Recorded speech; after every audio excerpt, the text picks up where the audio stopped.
Welcome to special analysis. నేను రమ్మ మండవ.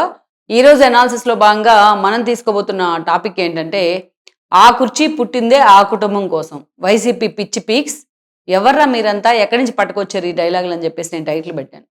ఈ టైటిల్ చూస్తే చాలా మంది కన్ఫ్యూజన్గా ఉంటుంది. ఎవరి కోసం పుట్టింది కుర్చీ, ఏ కుర్చీ పుట్టింది అనేది.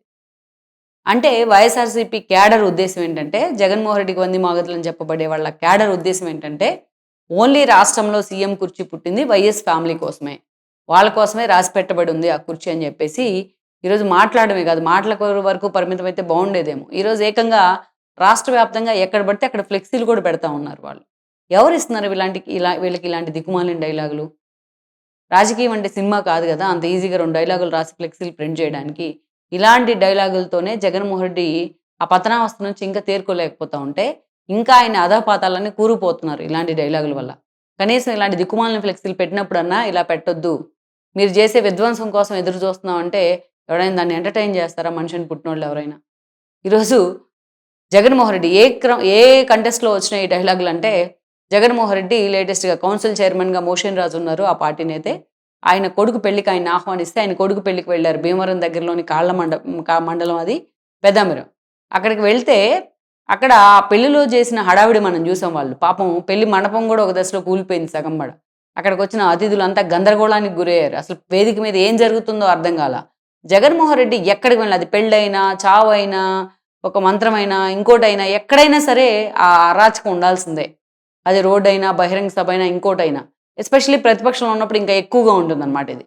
సో అదే ఇంకో పాపం ఆయన స్వయంగా మైక్ పట్టుకొని అందరినీ ప్లీజ్ చేయాల్సొచ్చింది, బతిమలాడుకోవాల్సొచ్చింది మోషన్ రాజు.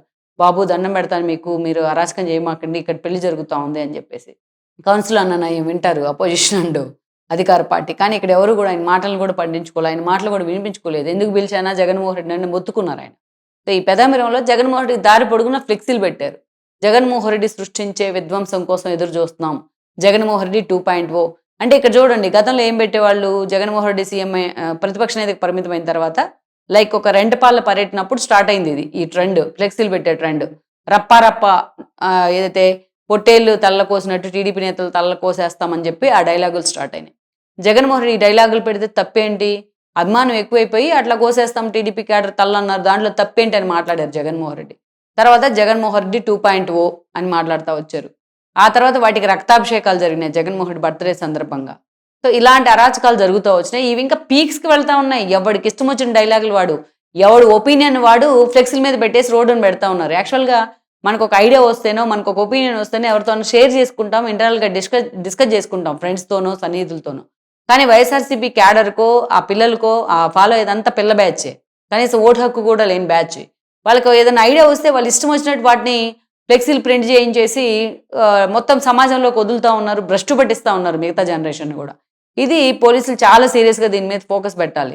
జగన్మోహన్ రెడ్డి సృష్టించే విధ్వంసం కోసం ఎదురు చూస్తామని మెసేజ్ పెడితే అది సినిమానా? డ్యాన్సుల రూపంలోనో, ఫైట్ల రూపంలోనో హీరోలు విధ్వంసం సృష్టిస్తే ఎంజాయ్ చేయడానికి ఇదేమైనా సినిమానా? ఇది సమాజం కదా. ఇది ఇది ప్రజల మీద మీ భావజాలను రుద్దే ప్రయత్నం జరుగుతోంది కదా. ఆ ఫ్లెక్సీ చూసిన దారిన పోయే వాళ్ళంతా కూడా ఏమనుకుంటారు? ఎవరైనా పిల్లలు, మీ ఏజ్ పిల్లలే చూశారు, నిజంగా మీతో పాటు మేమంటే నడిచే ప్రయత్నం చేస్తారు కదా, ఆ డైలాగులు అంతా ఇన్స్పైరింగ్గా ఉన్నాయని చెప్పేసి. సో దాంతోపాటే ఆ కుర్చీ ఆ కుటుంబం కోసమే పుట్టిందంట. ఏ కుటుంబం కోసం పుట్టిందిరా బాబు? ఎవడు మీకు ఇట్లాంటి ఐడియాలు ఇస్తాడు, ఇట్లాంటి దిక్కుమాలిన ఐడియాలు? ఏ కుటుంబం కోసం పుట్టింది? వైఎస్ రాజశేఖర రెడ్డి రాజకీయాల్లోకి వచ్చిన సుదీర్ఘ రాజకీయ జీవితంలో ఆయన ముఖ్యమంత్రి అయింది ఎప్పుడు? అంత సుదీర్ఘ కాలం ఎంపీగా పనిచేశాడు, ఎమ్మెల్యేగా పనిచేశాడు, ప్రతిపక్ష నేతగా పనిచేశాడు, ఎన్నో డక్కాముక్కీలు తిన్నాడు, ఎంతో నలిగిపోయాడు రాజకీయాల్లో. అంత సుదీర్ఘ కాలం ఉంటేనే ఆయన ముఖ్యమంత్రి అయింది ఎప్పుడు? అంత కష్టపడితే 2004లో కష్టపడి కాళ్ళు బొబ్బలెక్కేలా పాదయాత్ర చేస్తే 2004లో వచ్చింది ఆ కుర్చీ. ఇట్లా చిట్కేస్తే రాలా ఆ కుర్చీ, సీఎం కుర్చీ. 2004లో వచ్చింది. 5 ఏళ్ళు ముఖ్యమంత్రిగా ఉన్నారు. 2009లో ఆ రోజు ప్రజారాజ్యం పుణ్యమా అని, లోక్సత్తా పుణ్యమా అని, మహాకూటమి పుణ్యమా అని మళ్ళీ గెలిచారు ఆయన, ఓట్లు చీలి, ప్రభుత్వ వ్యతిరేక ఓటు. గెలిస్తే ఎన్నాళ్ళు ఉన్నారు ఆయన సీఎం అయిన తర్వాత? ఒక ఏడాది కూడా లేరు, ఏడాది ఉన్నారు ఆయన. చూసారు మీరు? అంటే ఆ సీఎం కుర్చీ వాళ్ళ కోసం పుట్ల. యాక్చువల్గా అదే వైఎస్ రాజశేఖర రెడ్డి బతికుండి ఉంటే ఆయనే 5 ఏళ్ళు సీఎంగా ఉండేవాళ్ళు. కానీ ప్రకృతి ఎత్తుకుపోయింది ఆయన, పాపం ఆయన టైం బాగాలేక ఆ రోజున. ఆ తర్వాత రోసయ్య ముఖ్యమంత్రి అయ్యారు. అసలు రోసయ్య ఆ రోజు ఆర్థిక శాఖ మంత్రిగా ఉన్నారు. ఎవరన్నా అనుకున్నారా? రోసయ్య ఆయనే అనుకున్నారు తన జీవిత కాలంలో తాను ముఖ్యమంత్రి అవుతానని. ఆ రోసయ్య టర్మ్ తర్వాత మళ్ళీ కిరణ్ కుమార్ రెడ్డి అయ్యారు. కిరణ్ కుమార్ రెడ్డి అనుకోని ఉంటారా ఆయన ముఖ్యమంత్రి అవుతారని? కిరణ్ కుమార్ రెడ్డి దిగిపోయిన తర్వాత కూడా, రిజైన్ చేసిన తర్వాత కూడా 3 నెలలు గ్యాప్ ఉంటే ఆ రోజు ఎలక్షన్స్‌కి బొత్స సత్యనారాయణ ముఖ్యమంత్రి అవుతారనుకున్నారు. సో, ఆ కుర్చీ ఆ ఫ్యామిలీ కోసం మాత్రమే లేదు. ఆ తర్వాత ఎంతమంది ముఖ్యమంత్రులయ్యారో, ఆ ఫ్యామిలీ కోసం ఉన్న ఆ ఫ్యామిలీనే కావాలనో, వైఎస్ రాజశేఖర రెడ్డికి కావాలని ప్రజలు ఓటేసినా ప్రకృతి ఒప్పుకోలేదు. ఆ ఫ్యామిలీ వద్దు అని జెప్పేసింది. అందుకే ఆ తర్వాత రోసయ్య, ఆ తర్వాత కిరణ్ కుమార్ రెడ్డి ముఖ్యమంత్రులు కావడం జరిగింది. సరే 2004 వచ్చింది. 2014 వచ్చింది రాష్ట్ర విభజన. జగన్మోహన్ రెడ్డి వచ్చాడు ఆ కుర్చీ కోసమే. కేవలం ముఖ్యమంత్రి కావాలనే అభిలాషతోనే ఆ రోజు కాంగ్రెస్ నుంచి బయటకొచ్చారాయన. ఓదార్పులు, తన తండ్రి కోసం మరణించిన వాళ్ళకి ఓదార్పులు ఎన్ని హంబక్ ఇయన్నీ. ఆ రోజు గాని జగన్మోహన్ రెడ్డికి రోసయ్య బదులు ముఖ్యమంత్రి పదవి ఇచ్చుంటే జగన్మోహన్ రెడ్డి అసలు కాంగ్రెస్‌ని వదిలేవాడే కాదు. అది 100% అది. అందుకే ఆ రోజు కాంగ్రెస్ అధిష్టానం ఆయన్ని డినై చేసింది. తర్వాత కేసులు పడ్డాయి ఆయన మీద. జగన్మోహన్ రెడ్డి ఆ రోజు సీఎం చేసుంటే జగన్మోహన్ రెడ్డి కాంగ్రెస్ నుంచి బయటకొచ్చేవాడా? రాడు 100%. జగన్మోహన్ రెడ్డి ఆ కుర్చీ కోసం చాలా ఎఫర్ట్ పెట్టాడు. ఓదార్పులన్నారు, తన చెల్లెలతో కాళ్ళరిగేలా పాదయాత్రలు చేయించారు 2014లో. కానీ జగన్మోహన్ రెడ్డికి ఆ కుర్చీ అందల. అంటే ఆ కుటుంబం కోసం ఆ కుర్చీ పుట్ల. ఆ రోజు రాష్ట్ర విభజన సందర్భం కాబట్టి చంద్రబాబు నాయుడు వైపే జనం మొగ్గు చూపారు. అంటే వేరే వాళ్ళ కోసం కూడా ఆ కుర్చీ రిజర్వ్ చేసే ఉంది. మీ భాషలో చెప్పాలన్నా ఓన్లీ ఆ కుటుంబం కోసం లేదు ఆ కుర్చీ. అదైపోయింది. అదైపోయి చంద్రబాబు 5 ఏళ్ళు ముఖ్యమంత్రిగా ఉన్న తర్వాత అడ్డమైన అబద్ధాలని చెప్పి తన బాబాయిని మర్డర్ చేశారు. చంద్రబాబు నాయుడు చేతిలో కత్తి పెట్టి తను చంపడానికి కోడి కత్తితో ఇచ్చేశారు. ఇట్లాంటి అబద్ధాలు ఆడి ఆడి గోబెల్స్ ప్రచారం చేసి ఒక్క ఛాన్స్ అంటూ కూడా ప్రజలు కాళ్ళు పట్టుకుంటే అప్పుడు ఆ కుటుంబానికి ఒక్క ఛాన్స్ ఇచ్చారు జనం. అప్పుడు జగన్మోహన్ రెడ్డి ముఖ్యమంత్రి అయ్యారు. నోరు తెరిస్తే జగన్మోహన్ రెడ్డి మీకులాగానే చెప్పేవాళ్ళు 35 ఏళ్ళు ముఖ్యమంత్రిగా ఉంటానని చెప్పేవాళ్ళు. 35 ఏళ్ళు ముఖ్యమంత్రిగా ఉండాల్సిన వ్యక్తి ఎవడైనా సరే కనీసం తన తండ్రినన్నా ఫాలో అయ్యే ప్రయత్నం చేస్తారు ఆయన. అది కూడా ఫాలో అవ్వాల.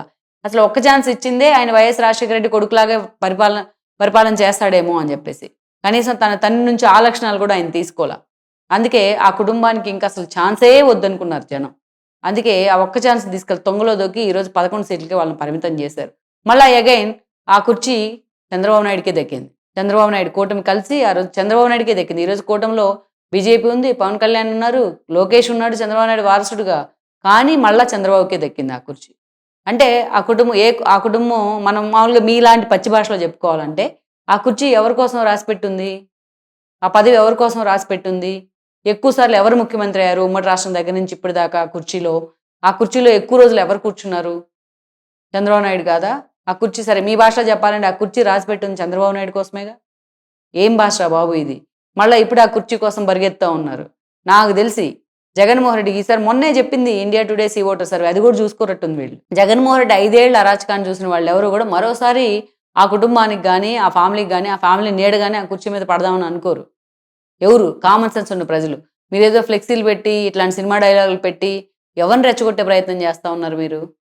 ఎలాంటి విత్తనాలు వేస్తా ఉన్నారు సమాజంలో మీరు? సో, ఈ జగన్మోహన్ రెడ్డి ఇలాంటి వాటిని ఎక్కడికక్కడ కట్ చేసుకొని ఈ యాటిట్యూడు, ఈ యారగెన్సీలు, ఈ తిక్క వేషాలు ఇలాంటివన్నీ తగ్గించమని తన క్యాడర్‌కి, తద్వారా లీడర్స్ ద్వారా క్యాడర్‌కి చెప్పే ప్రయత్నం చేస్తే, ఆ పార్టీకి ఏదైనా మీరన్నట్టు ఎప్పుడో ఇంకో 20, 30 ఏళ్ల తర్వాత ఏదైనా కుర్చీ అవకాశం ఉంటదేమో. అప్పుడు ఆ కుర్చీలో కూర్చునే అవకాశం ఆయనకొస్తదేమో. సో, ఇవి ఇట్లాంటి తిక్క వేషాలు తగ్గించుకుంటే అంత బెటర్ జగన్మోహన్ రెడ్డికి, ఆయన పార్టీకి.